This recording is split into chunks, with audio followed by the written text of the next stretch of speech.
మనుషుల ద్వారా నీకు కొన్ని శ్రమలు, శోధనలు, నిందలు, అవమానాలు ఖచ్చితంగా వస్తాయి. అదేదో వింత సంభవించినట్లు మీరు కంగారు పడొద్దు. ఇంకొక విషయం ఏమిటంటే, నువ్వు ఎప్పుడైతే భక్తి కలిగి బ్రతుకుదామనుకుంటావో, క్రైస్తవుడిగా మారావో, క్రైస్తవుడు అంటేనే ఈ క్రీస్తును వెంబడించేవాడు, క్రీస్తును ఫాలో అయ్యేటువంటి వాడు, లోకాన్ని ఫాలో అవ్వడం కాదు, క్రీస్తుకి శిష్యుడిగా మారినటువంటి వాడు క్రైస్తవుడు అంటే. ఆ శిష్యరికంలో చేరినటువంటి వారు ఆయన ఎలా ప్రేమ కలిగి ఉంటారో, క్రైస్తవుడు కూడా ప్రేమించే మనసు కలిగి ఉండాలి. ఆయన ఎలా క్షమించే మనసు కలిగి ఉన్నాడో అలా క్షమించే మనసు కలిగి ఉండాలి. ఆయన ఎలా నీతి కలిగి బ్రతికాడో మనం కూడా నీతి కలిగి బ్రతకాలి. నేర్చుకుంటున్నాం మనం. ఆయన ఎలా పరిశుద్ధతలో బ్రతికాడో మనం కూడా పరిశుద్ధత కలిగి బ్రతకాలని మన జీవితాన్ని ప్రతిరోజు పాఠాలు నేర్చుకుంటూ పోరాడుతున్నాం. ఇప్పుడు ఈ పోరాటంలో మనకు ఆపోజిట్ పార్టీ ఎవడో తెలుసా? సాతానుగాడు. ఎఫెసీయులకు రాసిన పత్రిక 6వ అధ్యాయం 10వ వాక్యము నుండి మీరు చదివితే, మీరు పోరాడున్నది మనుషులతో కాదు, శరీరులతో కాదు, దురాత్మల సమూహాలతో మీరు పోరాడుతున్నారు. వాడు కుయుక్తిపరుడు, వాడు డైరెక్ట్గా వచ్చి పోరాడు మీతో. వాడు ఏం చేస్తాడంటే మీ శరీరాన్ని ఆసరాగా తీసుకుంటాడు. మీ శరీరాన్ని ఆసరాగా తీసుకొని మిమ్మల్ని పలు విధాలుగా మోసపరచడానికి, మిమ్మల్ని ఇరుకుల్లో ఇబ్బందుల్లో పెట్టి మిమ్మల్ని పాడు చేయడానికి వాడు ప్రయత్నం చేస్తాడు. ఆ నీతి, ఆ పరిశుద్ధత నుంచి సడిలించడానికి ప్రయత్నం చేస్తాడు. మీ హృదయంలో సందేహాలు పుట్టిస్తాడు. వాడు అవిశ్వాసాన్ని కలిగిస్తాడు. ఆ దేవుడు ఉన్నాడా అని సందేహం చేస్తాడు. ఆ సందేహంలో పడినప్పుడు దేవుడిని నువ్వు ఎప్పుడైతే నమ్మవో, దేవుని మీద ఉన్నటువంటి ఆ విశ్వాసాన్ని నుంచి నువ్వు ఎప్పుడైతే తప్పిపోతావో అప్పుడు నిన్ను వాడు దెబ్బతీస్తాడు, ఓడిస్తాడు. జాగ్రత్తగా వినాలి. ఎందుకంటే వాడు కుయుక్తిపరుడని బైబిల్ చెబుతుంది. పౌలు ఏమంటాడంటే, సాతానుడు వాని కుయుక్తి చేత అవ్వన మోసపరిచినట్లు మిమ్మల్ని మోసపరుచునేమోనని నేను భయపడుతున్నాను అన్నాడు. వాడు కుయుక్తితో అవ్వని మోసపరచలేదా? వినండి, మోసపరిచాడా లేదా? ఖచ్చితంగా మోసపరిచాడు. ఎంతగా మోసపరిచి ఆ కుటుంబాన్ని శ్రమల పాలు చేశాడో మీకు తెలుసు. ప్రియులారా వినండి, వాడు ప్రతి క్షణం నిన్ను శ్రమల పాలు చేయడానికి, నిన్ను అవిశ్వాసంలో పడేస్తే నువ్వు శ్రమల పాలు అయిపోతావు. నీ అంతరంగములో నుంచే నీ మీద నీకు అసహ్యాన్ని కలిగిస్తాడు. నీ అంతరంగములో నుండే నీ భక్తి మంచిది కాదు అని చెబుతాడు. నీ అంతరంగములో నుండే నువ్వు చేసిన పాత పాపాన్ని మాటి మాటికి గుర్తు చేస్తూ ఉంటాడు. నువ్వప్పుడు పాపం చేయలేదా? నువ్వప్పుడు త్రాగలేదా? అప్పుడు నువ్వు తినలేదా? అప్పుడు నువ్వు తిరగలేదా? అర్థమవుతుందా? అంతలోకి నువ్వు భక్తుడు అయ్యావా? ఇందాక నువ్వు వచ్చేటప్పుడు ఒక తలంపు రాలేదా? ఇందాక నువ్వు వచ్చేటప్పుడు నీ చూపు మారలేదా? అర్థమవుతుందా? నువ్వంత భక్తుడు అయిపోయావా? నువ్వంత భక్తురాలు అయిపోయావా అని ఇలా నిన్ను శోధిస్తూ, ఏదైనా ఒక చిన్న తప్పు జరిగితే ఇంకా నీ బోటోడు చర్చిలో ఉండకూడదు, ఎందుకంటే దేవుడు నిన్ను అసహ్యించుకుంటాడు, నీలాంటి పనికిమాలినటువంటి వాడిని దేవుడు ఎప్పుడు పరలోక రాజ్యానికి చేర్చుకోడు, నువ్వు వేస్ట్ క్యాండిడేట్వి అని నీ ఆత్మ నీలో ఉండి నీతో మాట్లాడినట్లు నీ ఆత్మ ద్వారానే నీతో దాడి చేపిస్తాడు. వాడు నీలో నుండే ఒక దాడి నీ మీద ప్రారంభమైంది. కానీ అప్పుడు నీ హృదయంలో వాక్యం ఉండాలి. అర్థమవుతుందా? మరి పిచ్చోడా, తూర్పుకి పడమడకి ఎంత దూరం ఉందో నా పాపాన్ని అంత దూరం పడేశాడు రవ్వేర్రోడా అని చెప్పాలి. హల్లెలూయా, స్తోత్రం చెప్పాలి. గుర్తుపెట్టుకోండి, ఒరే నా ఆలోచన మారితే మారొచ్చు, కానీ ఇప్పుడు వచ్చేటప్పుడు గబాన్న ఆలోచన మారొచ్చు, కానీ అది క్రియారూపం దాల్చలేదురా పిచ్చోడా. వాక్యం దగ్గరికి వచ్చాను నేను, వెంటనే నా మనసును మార్చుకున్నానని చెప్పాలి. మీకు చాలాసార్లు నేను చెప్పాను, సాతానుడు మిమ్మల్ని బలహీనపరచడానికి నీ తలంపుల ద్వారానే నేను దాడి చేస్తాడు, నీ మీద దాడి చేస్తాడు. నేను యవనస్తులకు చెప్పాను చాలాసార్లు ఏమిటంటే, ఇప్పుడు మనం దారి వెళ్తున్నప్పుడు మన మీద కాకులు, గద్దలు, పక్షులు వెళ్ళకుండా ఎవడైనా ఆపగలడా? మీలో ఎవడైనా ఆపగలడేమో చేతులు ఎత్తండి. నా తల మీద నుంచి కాకి వెళ్ళకుండా నేను ఆపుకోగలనా? సాధ్యమా? కాకి వెళ్ళిద్ది. వెళ్తూ ఉన్నప్పుడు ఎప్పుడో ఒకసారి రెట్టేసింది. కబాన చొక్కా మీద వేయచ్చు, తల మీద అయినా వేయచ్చు. పడింది, రెట్ట పడిపోయింది. పడిందేమో పడిందని ఇక తలస్నానం చేయకుండా అలాగే ఆ రెట్టను అలాగే ఉంచుకొని ఈరోజు కాకేసిద్ది, రేపు గద్దేసిద్ది, ఎల్లుండు గోరింకేసిద్ది, ఆ తర్వాత పావురం వేసిద్ది. చూడడానికి ఎట్లా ఉంటుందంటే ఇదేదో పక్షులు రెట్టలేసే దెబ్బలాగుందని శుభ్రంగా కొన్ని పక్షులు వచ్చి అక్కడే గూడు పెట్టుకొని కాంపురం చేస్తాయి. నీ తల మీద నుంచి వెళ్ళేటువంటి పక్షులను ఆపడం నీ చేత కాదు. అంటే నీ ఆలోచనలు ఎప్పుడు ఎలా ఉంటాయంటే తొనికిసలాడుతూ ఉంటాయి. ఏదో ఒక ఆలోచన నీ మూడును బట్టి ఆలోచన మారిపోతూ ఉంటుంది. డబ్బులు అవసరమైతే డబ్బుల గురించి ఆలోచిస్తాయి, ఎంత ఆలోచిద్దామని ఆలోచిస్తుంది. ఏదైనా కష్టాల్లో ఉంటే దాని గురించి ఎంత ఆలోచించకూడదనుకున్నా ఆలోచిస్తాం. ఒక నిందే వచ్చి పడిందంటే అసలు ఎంత వద్దనుకున్న దాన్ని ఆలోచిస్తాం. ఒకవేళ నువ్వు యవన కాలంలో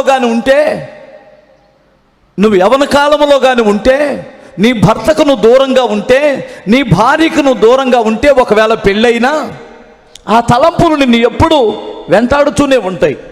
అప్పుడు ఈ తలంపులలో ఎవరైనా నీకు ఎదురుపడినప్పుడు, ఎవరైనా నీకు తటాసుపడినప్పుడు, వారిని చూసినప్పుడు ఒక్క క్షణం నీ ఆలోచన విధానం మారొచ్చు. వినండి జాగ్రత్తగా. అది రెట్టపడింది అని అర్థం. నీ తల మీద రెట్టపడింది అని అర్థం. నీ ఆలోచన మారిందంటే నీ తల మీద రెట్టపడింది అని అర్థం. ఆ రెట్టను వెంటనే దేవుని సన్నిధిలోనికి వచ్చి మోకరించి ప్రార్థన చేసుకొని ఆ రెట్టని మనం తలస్నానం చేసినట్లు దాన్ని అంతటితో తీసేయాలి. అపవాదికి చోటివ్వద్దు. ఇస్తే వెంటనే నీ జీవితంలో వాడు ప్రవేశించాడంటే నీ రూపం మారిపోయింది. ఇంకా నువ్వెవడ మాట వినవు. పవిత్రుల వైపు చూడవు, పరిశుద్ధుల వైపు చూడవు.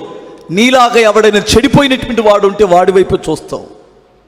నీలాగా ఎవరైనా చెడిపోయింది ఉంటే ఆ మనిషి వైపే చూస్తావు.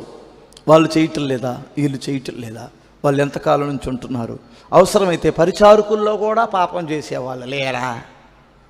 ఈ పచ్చకామెరలైంది. సరే, ఒక మాట వినండి. పరిచారకులు పరిచర్య చేసేటువంటి వాళ్ళు ఎవరైనా బుద్ధి గడ్డి తిని పాపం చేశారనుకో, పరిచర్య చేస్తుందిలే నా బిడ్డని దేవుడు పరలోకానికి తీసుకెళ్తాడా? ఎంతమంది నమ్ముతారు తీసుకెళ్తాడని? మరి ఆ మనిషిని ఏం చేస్తాడు? నరకంలో పడేస్తాడు. మరి అతను నువ్వు ఆసరాగా తీసుకున్నటువంటి నిన్ను నరకం లేడా? అప్పుడు నీ భక్తి ఏమైంది?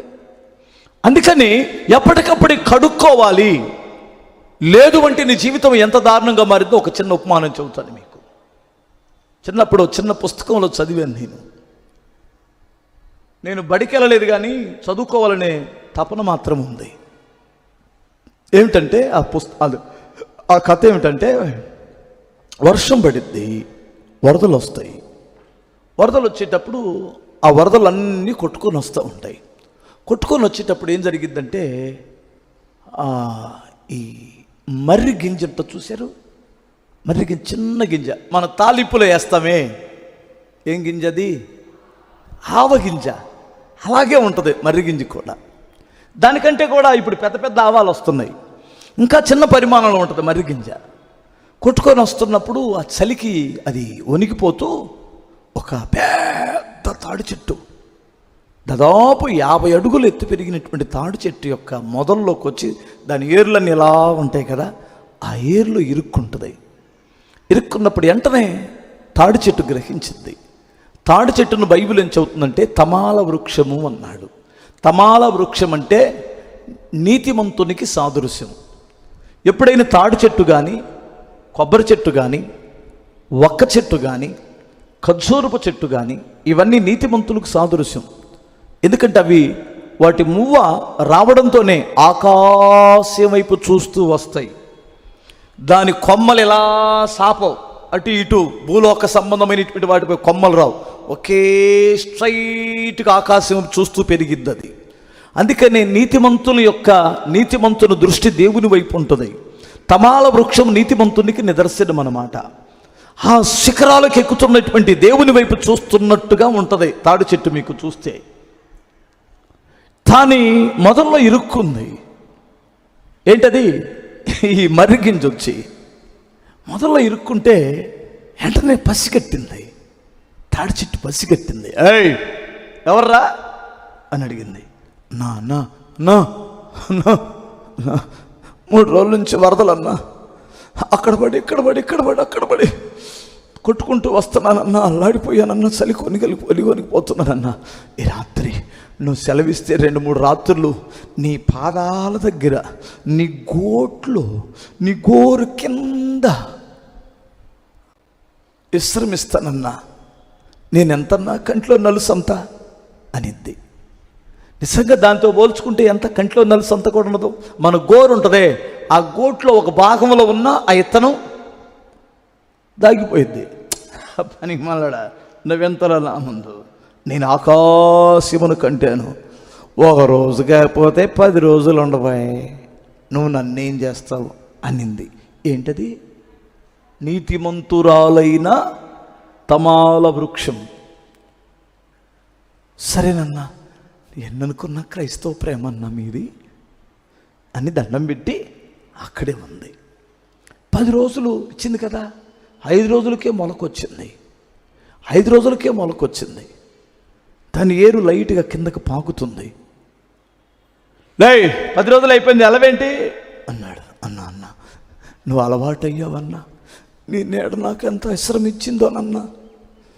అసలు ఇటు గాలి తోలిద్దా, నీ కొట్టుకొని వెళ్ళిపోకుండా నీ నీడను ఉంటానన్నానండి. నేను ఏంటనుకున్నావురా, నేను అందరికీ మంచి చేస్తానురా. ప్రభువు నేర్పాడు నాకు ప్రభువు నేర్పాడు. అందరికి ఎవరిని కాదనకూడదు, మనం జాలిపడాలి. హృదయంలో కరుణా హృదయం ఉండాలి మనకి. ఆప్టల్ ఉండు అనింది. కొంతమంది పాపిష్టోళ్ళ మీద జాలి పడతారు, వినండి జాగ్రత్తగా. ఉంది అలా వాళ్ళిద్దరికి ఫ్రెండ్షిప్ ఏర్పడింది. ఆ దారిని, అది రోడ్డు పక్కనే ఉండేది ఆ చెట్టు. ఆ దారిని నడిచి వెళ్ళే వాళ్ళు అటు ఇటు చూస్తుంటే, అరే తాడి చెట్టును మర్రి చెట్టు కలిసి భలే పెరుగుతున్నాయి అన్నారు. 1 సంవత్సరం అయింది, 2వ సంవత్సరం అయింది, 3వ సంవత్సరం వచ్చేసరికి ఆ దారిని పోయేటువంటి వాళ్ళు ఏమనుకుంటున్నారంటే, ఒరే అబ్బాయి, అంతకుముందు ఇక్కడ తాడి చెట్టు ఉండాలే అని అనుకోవడం మొదలుపెట్టారు. అంతకుముందు ఇక్కడ ఒక తాడి చెట్టు ఏదో ఉండాలే అనుకోవడం మొదలుపెట్టారు. అప్పుడు వాళ్ళలో ఒకడు పరీక్ష పెట్టి చూసినటువంటి వాడు ఏమంటాడంటే, అందులోనే ఉందిరా, నువ్వు పరీక్ష పెట్టి చూడు, అదిగో అదిగో అదిగో అదిగో అదిగో అదిగో 2 తాటాకులు 2 కనపడుతున్నాయి చూడు అన్నాడు. ఒరే, ఇది ఎలా పెరిగిందంటే పెనేసుకొని పెరిగింది. పెనేసుకొని పెరిగి విస్తరించింది. దీని రూపం కనపడకుండా పోయింది. అపవాదికి చోటిస్తే నువ్వు కనపడవు. జాగ్రత్తగా వినండి. ఆ తలంపుని అప్పుడే తీసేయి. దానికి మరలా మెసేజ్ పెట్టడం ఎందుకు? హాయి పెట్టినప్పుడు అసలు హాయి ఎవడు పెట్టమన్నాడు నిన్ను? అదే విత్తనం. తిన్నావా అని ఎవడు అడగమన్నాడు? వాడు మీ అన్న, మీ తమ్ముడా, మీ అయిన పోయినోడా, నీ రక్త సంబంధ? ఎవడని నువ్వు తిన్నావని అడుగుతున్నావు? ఎవతని అడుగుతున్నావు? హలో బంగారం రా. మీ అమ్మని ఎప్పుడైనా అమ్మా బంగారమే నువ్వు అని అన్నావా? అనడు. వీడి చెల్లిని ఎప్పుడైనా బంగారం అని అన్నాడా? అనడాడు. ఇది నిన్నగాక మొన్న పరిచయం అయిందా నీ బంగారం? ఏంటి ఆ బంధం మీకు? బంగారు బంధం. హలో, నువ్వు తినలేదనే సంగతి తెలిసి రాత్రి నేను కూడా తినలేదు అంటది. ఈ చింతామణి నాటకం. ఇది చింతామణిలో ఉండాల్సిన మనిషి ఇలా తయారైంది. ఇది చింతామంది. ఆ చూపు చూస్తే ఒకటి ఉంటదే, ఒక పనికి మాలింది. ఈ పిల్లలు చెబుతుంటారు నాతో, నేను మా అమ్మ నాన్న ఇంట్లో ఉండలేకపోతున్నాను, మా అమ్మ పెట్టే టార్చర్కి ఉండలేకపోతున్నాను, మా నాన్న పెట్టే టార్చర్కి నేను అసలు ఉండలేకపోతున్నా, నువ్వు నన్ను తీసుకెళ్ళిపోతే వెళ్ళిపోతే వస్తే వచ్చేస్తాను, ఈ టార్చర్ భరించలేను. రేపు పిచ్చాడా, కన్న కడుపునే నిందించిన ఈ లూసిఫరుది కన్న తల్లిదండ్రులే బోరు కొట్టారు దీనికి. రేపొద్దున నీకు పట్టపగులు చూపించింది చొక్కలు. నువ్వు కూడా 2 సంవత్సరాల తర్వాత బోరు కొడతావు. అమ్మ బోరు కొట్టకూడదు లెక్క ప్రకారం, నాన్న బోరు కొట్టకూడదు, ఎవరైనా బోరు కొట్టాలా. అమ్మే బోరు కొట్టిందంటే, అమ్మ ప్రేమే బోరు కొట్టిందంటే, నాన్న ప్రేమే బోరు కొట్టిందంటే నీ ప్రేమ 6 నెలలు సంవత్సరం కంటే ఎక్కువ ఉండదు అబ్బాయి. చస్తావు. తర్వాత ఇంకొకటి ప్రేమకు అలవాటు పడిద్ది. అది వినండి జాగ్రత్తగా. ఏంటి అలా చూస్తున్నారమ్మా నా వైపు? అదేంటి అన్నయ్య మగపిల్లలను తిట్టవా? వాడు నీకు మధ్యాహ్నం పూట చూపిస్తాడు చుక్కలో, నువ్వేమో సాయంత్రమో ఉదయమో చూపిస్తావు చుక్కలో. వాడికి మెట్ట మధ్యాహ్నంటప్పుడు చూపిస్తాడు చుక్కలో. అప్పుడు కనపడిద్ది నీకు. అర్థమవుతుందా? అడగడానికి కూడా మీ అమ్మా నాన్నకు అధికారం లేదు. ఎవరిని అడుగుతావు? అందుకని ఆ తలంపు నువ్వెప్పుడైతే భక్తి కలిగి బ్రతుకుదామని చర్చికి వస్తున్నావో, ఎప్పుడైతే వాక్యం వినాలని ఆశపడుతున్నావో, సాతానుడు వాడి వశం చేసుకోవడానికి నీకు వలేస్తున్నాడు వాడు. ప్రియులారా వినండి, దేవుని సన్నిధిలో ఉండి మోసపోయింది అవ్వ, దేవుని మందిరములో ఉండి మోసపోయింది అవ్వ. దేవుని మందిరములో ఉన్నటువంటి వాడిని వలేసి లాక్కున్నాడు వాడు పక్కకి, సాతానుడు. అందుకని నీకు శ్రమలు ఎలా వస్తాయంటే, లోకం నిన్ను క్రైస్తవుడు అయినందుకు శోధించింది, నిందించింది. సాతానుడు కూడా నీ మీద ప్రభావం చూపిస్తాడు. అప్పుడు నువ్వు చేయవలసింది ఒక్కటే. నాకు తెలిసి ఏమిటంటే, సాతానును జయించడానికి, లోకాన్ని జయించడానికి 2 మార్గాలు ఉన్నాయి. ఒకటి, వాక్యము నీ హృదయంలో భద్రపరుచుకో. 2, నువ్వు శక్తివంతుడుగా దాన్ని జయించడానికి, ఆ పాపాన్ని జయించడానికి ప్రార్థనలో మోకరించు. సాతానుడు నిన్ను విడిచిపెట్టి వెళ్ళిపోతాడు. ఇంక అంతకు మినహా ఏమీ లేదు, ఏ మార్గము లేదు. 2 కార్యాలు. లోకము నిన్ను నిందిస్తుందా? ప్రార్థన చెయ్యి, వాక్యము చదువు, వాక్యము విను. లోకాన్ని నువ్వు జయిస్తావు. విశ్వాసం బలపడిద్ది. ప్రార్థనలో రోషం కలిగి ఉంటావు. వాడిని తాట తీస్తావు అంతే. బిగ్గరగా స్తోత్రం చెప్పండి. హల్లెలూయా.